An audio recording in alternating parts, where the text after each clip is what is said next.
स्वागत आप सभी का ब्रेकिंग न्यूज चैनल में एक बार फिर से। तो आइए जानते हैं देश दुनिया की तमाम बड़ी खबरों को। पर उससे पहले आपसे निवेदन है कि आप इस वीडियो को लाइक कर दें, शेयर कर दें ताकि हमारा हौसला बढ़ता रहे। देश में कोरोना संक्रमित मरीजों का आंकड़ा 18,12,688 के पार, अब तक 38,268 की मौत। जी हां, देश और दुनिया में कोरोना के केस लगातार बढ़ते ही जा रहे हैं। ताजा आंकड़ों के मुताबिक देश में अब तक 18,12,688 संक्रमण के मामले सामने आ चुके हैं और एक्टिव केस 5,82,377 हैं, जिसमें से अभी तक 38,268 लोग अपनी जान गंवा चुके। वहीं इसके बीच अच्छी खबर ये भी है कि अब तक 11,89,453 संक्रमित मरीज ठीक भी हो चुके।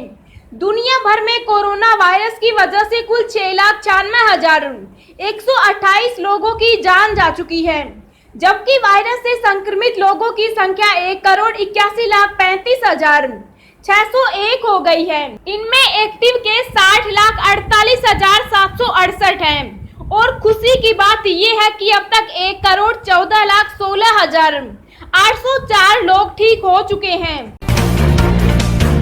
गृह मंत्री Amit Shah corona virus positive, hospital में एडमिट। जी हां, गृह मंत्री Amit Shah corona virus positive पाए गए और हॉस्पिटल में एडमिट होने जा रहे हैं। इस बात की जानकारी खुद उन्होंने ट्वीट कर दी है। अमित शाह ने संपर्क में आए लोगों से आइसोलेट होने और जांच कराने के लिए कहा है। अमित शाह ने कहा कि कोरोना के शुरुआती लक्षण दिखने पर मैंने टेस्ट करवाया और रिपोर्ट पॉजिटिव आई है। मेरी तबीयत ठीक है, परंतु डॉक्टर्स की सलाह पर अस्पताल में भर्ती हो रहा हूं। मेरा अनुरोध है कि आप में से जो भी लोग गत कुछ दिनों में मेरे संपर्क में आए हैं, कृपया स्वयं को आइसोलेट कर अपनी जांच करवाएं। शाह ने इस ट्वीट के जरिए अपने संपर्क में आए सभी लोगों को कोरोना की जांच कराने की सलाह दी है। इसके बाद गृह मंत्री के स्टाफ सहित अन्य लोग कोरोना टेस्ट कराने की तैयारी में हैं। दोस्तों, अगली खबर जानने से पहले आपसे एक रिक्वेस्ट है कि इस वीडियो को बनाने में मुझे बहुत ज्यादा मेहनत लगती है, तो इस मेहनत के लिए वीडियो को एक छोटा सा लाइक जरूर करें। राम मंदिर भूमि पूजन के लिए देश के 8,000 स्थानों की मिट्टी और जल का होगा उपयोग। जी हां, अयोध्या में राम मंदिर निर्माण के लिए 5 अगस्त को होने वाले भूमि पूजन में देश भर के करीब 8,000 पवित्र स्थलों से मिट्टी, जल और रजकण का उपयोग किया जाएगा। कार्यक्रम से जुड़े लोगों का कहना है कि सामाजिक समरसता का संदेश देने के लिए देश भर से मिट्टी व जल का संग्रह किया जा रहा है। श्री राम जन्मभूमि तीर्थ क्षेत्र ट्रस्ट के सदस्य कामेश्वर चौपाल ने बताया कि देश भर से अयोध्या पहुंचने वाली मिट्टी एवं जल का आंकड़ा अभी तक जोड़ा नहीं गया है, लेकिन ऐसा अनुमान है कि 7-8 हजार स्थानों से मिट्टी, जल व रजकण पूजन के लिए अयोध्या पहुंचेगा। देश में BIS सर्टिफाइड हेलमेट अनिवार्य करने की तैयारी, सरकार ने शुरू की प्रक्रिया। जी हां, सड़क सुरक्षा की दिशा में अहम कदम उठाते हुए सरकार ने देश में हेलमेट के लिए भारतीय मानक ब्यूरो सर्टिफिकेट अनिवार्य करने की प्रक्रिया शुरू की है। सड़क परिवहन एवं राजमार्ग मंत्रालय ने बताया कि 2 पहिया वाहनों से होने वाले जानलेवा एक्सीडेंट को कम करने की दिशा में यह कदम उठाया जा रहा है। प्रक्रिया पूरी होते ही देश में केवल BIS सर्टिफाइड हेलमेट ही बनाए जाने और बेचे जा सकेंगे।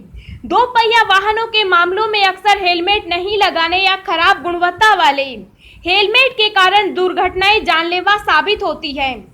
मंत्रालय ने कहा, सड़क परिवहन एवं राजमार्ग मंत्रालय की ओर से देश में 2 पहिया वाहन चालकों के लिए भारतीय मानक ब्यूरो कानून 2016 के तहत सर्टिफिकेट प्राप्त हेलमेट अनिवार्य करने का ड्राफ्ट नोटिफिकेशन जारी किया है। इससे 2 पहिया वाहनों के लिए बनाए जाने वाले हेलमेट की गुणवत्ता निखरेगी। मंत्रालय का मानना है कि इस कदम से सड़क सुरक्षा की स्थिति मजबूत होगी। ऐसे हेलमेट अनिवार्य होने से 2 पहिया वाहनों से होने वाली दुर्घटनाओं के जानलेवा होने का खतरा कम होगा। मंत्रालय ने इस संबंध में सुझाव और टिप्पणियां मांगी है। इसके लिए महीने भर के भीतर मंत्रालय के संयुक्त सचिव को सुझाव भेजे जा सकते हैं। मंत्रालय ने कहा कि एक बार प्रक्रिया शुरू हो जाने के बाद देश में 2 पहिया वाहन चालकों के लिए BIS हेलमेट की ही बिक्री होगी।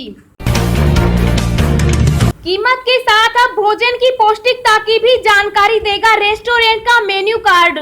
जी हां, देश भर के विभिन्न रेस्टोरेंट में अभी तक आपने मेन्यू कार्ड पर खाने की कीमत लिखी हुई देखी होगी, लेकिन अब कीमत के साथ मेन्यू कार्ड भी भोजन के पोषण वैल्यू की जानकारी भी मिलेगी। ऐसा पहली बार होने जा रहा है कि पके हुए भोजन की पोषण वैल्यू बताई जाएगी। दरअसल यह फैसला food safety and standard authority of India ने लागू करने का निर्णय लिया है। इसके तहत रेस्टोरेंट या फूड पॉइंट चेन से कहा जाएगा कि वह अपने भोजन के पोषण मूल्य की जानकारी दें। सीएम गहलोत का ऐलान, 20 से शुरू होगी इंदिरा रसोई योजना, 8 रुपए में शुद्ध भोजन। जी हां, राजस्थान में चल रहे सियासी घमासान के बीच मुख्यमंत्री अशोक गहलोत ने 20 अगस्त से प्रदेश के नगरीय क्षेत्रों में इंदिरा रसोई योजना शुरू करने के निर्देश दिए हैं। गहलोत ने कहा, राज्य सरकार पूर्व प्रधानमंत्री इंदिरा गांधी के महान व्यक्तित्व के नाम पर मानव सेवा की ऐसी योजना शुरू करने जा रही है, जिसमें गरीबों और जरूरतमंद लोगों को मात्र 8 रुपए में शुद्ध पौष्टिक भोजन मिलेगा। गहलोत ने रविवार को मुख्यमंत्री निवास पर बैठक में इस योजना की तैयारियों की समीक्षा करते हुए कहा कि राज्य सरकार इस योजना पर प्रतिवर्ष 100 करोड़ रुपए खर्च करेगी। उन्होंने कहा कि योजना को जनसेवा की भावना, पारदर्शिता और जन भागीदारी के साथ लागू किया जाए, ताकि यह पूरे देश में निर्धन वर्ग का खाद्य सुरक्षा प्रदान करने की दिशा में एक मिसाल बने। सुब्रमण्यम स्वामी ने कहा, राम मंदिर निर्माण में पीएम मोदी का तो कोई योगदान ही नहीं। जी हां, आगामी 5 अगस्त को अयोध्या में राम मंदिर का भूमि पूजन होना है। भूमि पूजन प्रधानमंत्री नरेंद्र मोदी द्वारा किया जाएगा, जिसके लिए बड़े स्तर पर अयोध्या में तैयारियां चल रही है। इसी बीच भाजपा सांसद ने अपने एक बयान में कहा कि राम मंदिर निर्माण में पीएम मोदी का तो कोई योगदान ही नहीं है। भाजपा सांसद ने ये भी कहा कि 5 साल से राम सेतु की फाइल उनकी टेबल पर पड़ी है। दरअसल एक टीवी चैनल के साथ बातचीत में स्वामी से सवाल पूछा गया कि राम मंदिर भूमि पूजन में और किन लोगों को बुलाया जाना चाहिए, जिन्हें नहीं बुलाया गया है। इसके जवाब में स्वामी ने कहा, राम मंदिर में प्रधानमंत्री का कोई योगदान नहीं है। अमेरिका, ब्राजील सहित दुनिया भर में गहराया कोरोना संकट, रूस में अक्टूबर से टीकाकरण। जी हां, दुनिया भर में कोरोना वायरस संक्रमण के कारण पैदा हुआ संकट गहराता जा रहा है। अमेरिका में सबसे बुरा हाल है, जहां रोजाना लगभग 70,000 मामले सामने आ रहे हैं। भारत में भी स्थिति विकट होती जा रही है, जो कोरोना वायरस से सर्वाधिक प्रभावित देशों की सूची में तीसरे स्थान पर है। यहाँ अब रोजाना करीब 60,000 मामले सामने आ रहे हैं। हालांकि प्रति 10 लाख की आबादी पर यहाँ संक्रमण के मामले दुनिया के अन्य देशों के मुकाबले बेहतर स्थिति में होने का दावा सरकार कर रही है। इस बीच रूस से एक अच्छी खबर आई है, जहां अक्टूबर से टीकाकरण शुरू किए जाने की बात कही जा रही है।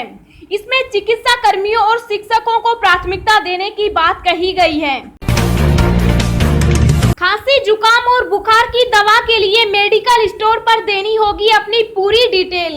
जी हां, गाजियाबाद जिले में किसी भी दवाई की दुकान से खांसी, जुकाम और बुखार की दवाई लेने से पहले अपना नाम, पता और फोन नंबर बताना होगा।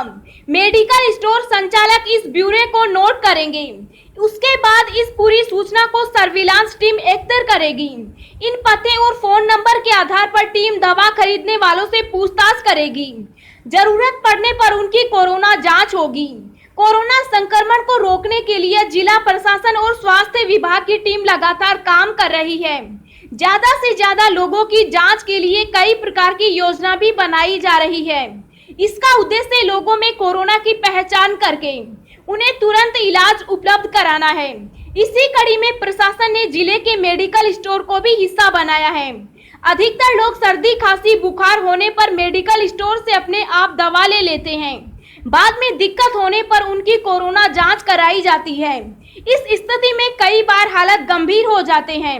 अब मेडिकल स्टोर पर कोई भी व्यक्ति यदि सर्दी, खांसी, जुकाम, बुखार की दवा लेने आएगा तो उसे अपना नाम, पता और फोन नंबर लिखवाना होगा। अब हम आपको अगले 24 घंटों के संभावित मौसम पूर्वानुमान के बारे में बता रहे हैं। अगले 24 घंटों के दौरान तटीय कर्नाटक और दक्षिणी कोंकण गोवा क्षेत्र में अच्छी मानसून वर्षा के साथ कुछ स्थानों पर भारी बारिश होने की संभावना है। अंडमान व निकोबार द्वीप समूह में केरल और उत्तरी कोंकण गोवा में भी हल्की से मध्यम बारिश के साथ एक दो स्थानों पर भारी वर्षा हो सकती है।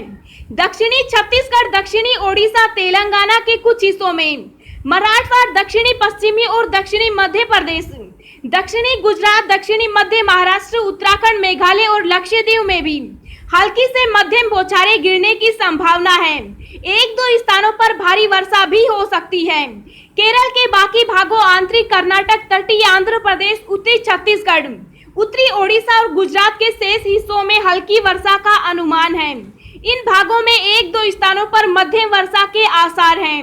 झारखंड, उत्तर प्रदेश, बिहार, गंगेय पश्चिम बंगाल, हिमाचल प्रदेश, उत्तराखंड के कुछ हिस्सों में, हरियाणा और पंजाब में छिटपुट वर्षा से अधिक की उम्मीद फिलहाल नहीं है। दिल्ली में भी बूंदाबांदी की संभावना से इनकार नहीं कर सकते।